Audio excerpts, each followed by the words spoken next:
नवरात्रि महापर्व की सभी देशवासियों को शुभ और मंगल कामना है। नवरात्रि में माँ के 9 रूप होते हैं और ये अलग अलग इनको भोग लगते हैं और अलग अलग आशीर्वाद प्रदान करती है। प्रथम दिन माँ की शैलपुत्री के रूप में पूजा की जाती है और इस दिन माँ को घी या घी से बनी हुई वस्तुओं का भोग लगाया जाता है। इससे माँ प्रसन्न होकर आरोग्यता को प्रदान करती हैं। दूसरे दिन माँ की ब्रह्मचारिणी के रूप में पूजा की जाती है और इस दिन माँ को मिश्री या शक्कर का भोग लगाया जाता है और इस दिन माँ खुश होकर आयु में वृद्धि करती हैं। तृतीया के दिन माँ की पूजा चंद्र घंटा के रूप में की जाती है।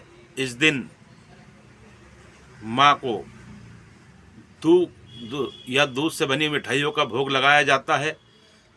इससे माँ दुखों का निवारण करती हैं। चतुर्थी के दिन माँ का रूप कुष्मांडा का रूप होता है। इस दिन माँ को मालपुए का भोग लगाया जाता है।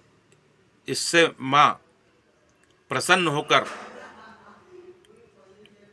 ज्ञान में वृद्धि करती है और इससे शीघ्र निर्णय लेने की क्षमता को भी प्रदान करती है।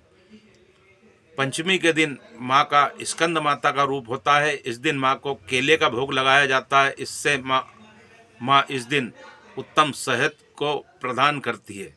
छठे दिन माँ कात्यायनी के रूप में होती है। इस दिन माँ को शहद का भोग लगाया जाता है। इससे माँ प्रसन्न होकर उत्तम आकर्षण को प्रदान करती है और इससे मधुर संबंधों में भी वृद्धि होती है।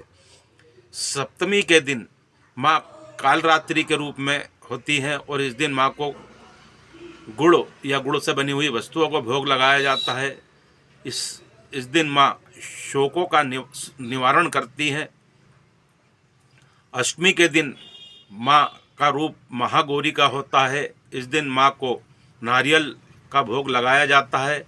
इससे माँ खुश होकर संतान से उत्पन्न होने वाली परेशानियों का निवारण करती है। और नवमी के दिन सिद्धिदात्री के रूप में माँ की पूजा की जाती है, क्योंकि इस दिन माँ समस्त सिद्धियों को प्रदान करती है। और इस दिन माँ को